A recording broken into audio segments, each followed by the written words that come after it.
क्या आपने कभी सोचा है कि दो लोग एक ही जगह से शुरुआत करते हैं, एक ही जैसे हालात होते हैं, फिर भी एक इंसान आसमान की ऊंचाइयों को छू लेता है और दूसरा पूरी जिंदगी सिर्फ अपनी किस्मत को कोसता रह जाता है। फर्क क्या है? क्या फर्क सिर्फ मेहनत का है? नहीं, गधा भी दिन भर मेहनत करता है लेकिन वो जंगल का राजा नहीं बनता।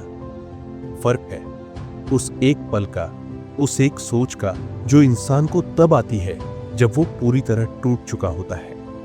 आज की कहानी एक ऐसे ही इंसान की है जिसने अपनी जिंदगी के 15 साल एक ऐसे काम में लगा दिए जिसका कोई परिणाम नहीं दिख रहा था। लोग उसे पागल कहते थे, परिवार ने साथ छोड़ दिया था, लेकिन फिर एक दिन कुछ ऐसा हुआ जिसने पूरी दुनिया को चौंका दिया। अगर आज आप अपनी जिंदगी में हार मानने की कगार पर खड़े हैं तो रुकिए। यह कहानी है माधव की। माधव जो एक छोटे से गांव में रहता था, उसके हाथों में बचपन से ही एक अलग जादू था। वो मिट्टी और पत्थरों को ऐसे आकार देता था मानो उनमें जान डाल देगा, लेकिन गांव के लोग उसे ताना मारते थे। अरे माधव, ये पत्थर तोड़ने से पेट नहीं भरेगा, खेत में चल, हल चला। माधव सुनता, मुस्कुराता और फिर अपने काम में लग जाता। उसने गांव के पुराने मंदिर के पास एक विशाल काला पत्थर देखा था। वो पत्थर इतना कठोर था कि उस पर एक खरोंच भी लगाना मुश्किल था, लेकिन माधव ने उस पत्थर में कुछ और ही देखा था।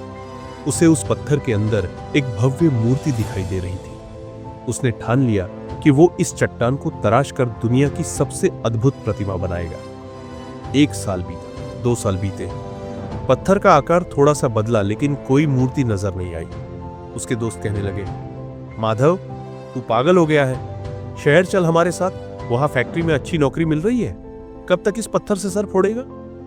माधव कहता, बस थोड़ा और, मुझे वो दिख रहा है जो तुम्हें नहीं दिख रहा। धीरे धीरे 5 साल बीत गए।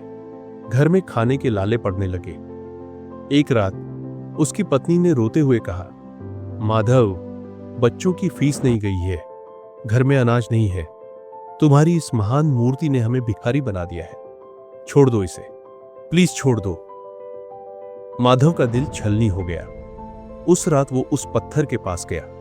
बारिश हो रही थी। उसने अपनी छेनी उठाई और पत्थर पर मारने ही वाला था कि उसे लगा कि पत्थर के अंदर से कोई आवाज आ रही है। रुको मत, तुम करीब हो। उसने अपनी छेनी नीचे रख दी और आसमान की तरफ देखकर बोला, भगवान ये परीक्षा कब तक चलेगी? मजबूरी में माधव को अपना काम बीच में रोकना पड़ा। परिवार का पेट पालने के लिए वो शहर गया और मजदूरी करने लगा। जिस हाथ में कला थी, जो हाथ एक बेजान पत्थर में प्राण डाल सकता था, आज वो हाथ ईंट और सीमेंट ढो रहा था। वहां उसे एक बूढ़ा मजदूर मिला, कालू। कालू ने माधव की उदासी देखी और एक बहुत बड़ी बात कही। उसने कहा, माधव कुम्हार जब घड़ा बनाता है ना, तो उसे बाहर से जोर जोर से थपथपाता है, लेकिन अंदर से उसे हाथ का सहारा देता है। जिंदगी भी वही कर रही है तेरे साथ। बाहर से थपेड़े मार रही है, लेकिन अंदर से तुझे मजबूत बना रही है। अगर तूने वो पत्थर छोड़ दिया तो तू सिर्फ एक मजदूर बनकर रह जाएगा, लेकिन अगर तूने उसे पूरा किया तो तू अमर हो जाएगा। कालू की बातों ने बुझी हुई आग फिर जला दी। माधव ने तय किया वो वापस जाएगा। अब 10 साल हो चुके थे। माधव के बाल सफेद होने लगे थे। एक दिन गांव में एक बहुत बड़ा आर्ट डीलर आया, मिस्टर खन्ना। उन्होंने माधव को पत्थर तराशते देखा। हालांकि मूर्ति अभी पूरी नहीं थी, लेकिन काम अद्भुत था। मिस्टर खन्ना ने कहा, बाबा ये बिकाऊ है क्या? मैं तुम्हें इसके लिए अभी 1 लाख रुपए दे सकता हूं। 1 लाख रुपए? उस समय गांव में यह बहुत बड़ी रकम थी।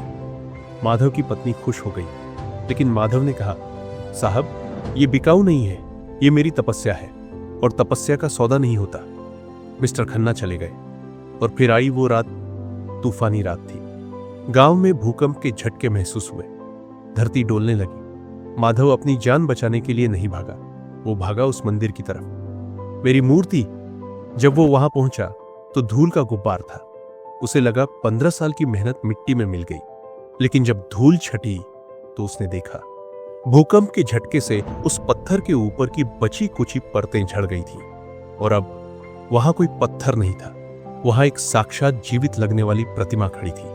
वो इतनी सुंदर थी कि उसे देखकर माधव के घुटने टिक गए। वो रोने लगा। प्रकृति ने, उस भूकंप ने वो आखिरी काम कर दिया था जो माधव के बूढ़े हाथों से होने में महीनों लगते। अगली सुबह पूरा गांव चकाचौंध रह गया। कल तक जो लोग माधव को पागल कहते थे, आज वो उसके चरणों में गिर रहे थे। वही मिस्टर खन्ना फिर आए। उन्होंने मूर्ति देखी और कहा, मैं गलत था, ये मूर्ति अनमोल है, मैं इसके लिए 1 करोड़ देने को तैयार हूं। माधव ने मुस्कुराते हुए फिर मना कर दिया। आज माधव, जिसे कभी पागल पत्थर तोड़ने वाला कहा जाता था, उसे देश के सबसे बड़े सम्मान से नवाजा जा रहा था।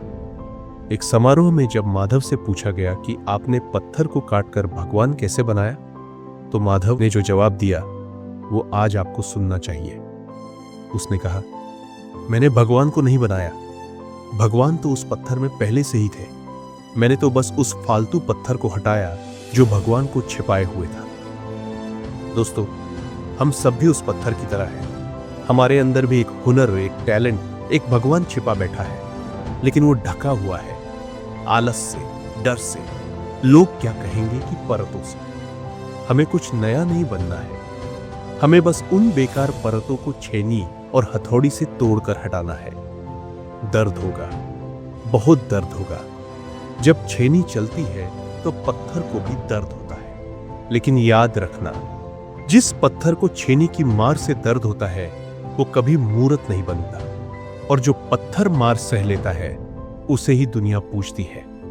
तो दोस्तों, आज आप अपनी जिंदगी के जिस भी मोड़ पर हैं, शायद आप किसी एग्जाम की तैयारी कर रहे हैं, कोई बिजनेस खड़ा कर रहे हैं और रिजल्ट नहीं आ रहा, लोग हंस रहे होंगे, लेकिन याद रखना, आप माधव हैं और आपका संघर्ष वो छेनी है।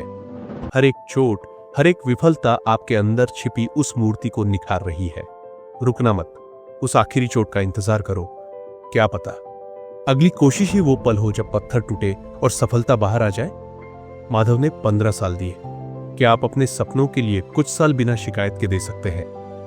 अगर हां, तो कमेंट बॉक्स में लिखिए, I am unstoppable। क्योंकि भीड़ का हिस्सा तो हर कोई बन सकता है, लेकिन भीड़ जिसके लिए जमा हो, वो बनने के लिए जिगर चाहिए। अगर इस कहानी ने आपके अंदर की आग को जरा भी हवा दी है तो शेयर जरूर करना। मिलते हैं अगली वीडियो में, तब तक अपने सपनों को तराशते रहिए।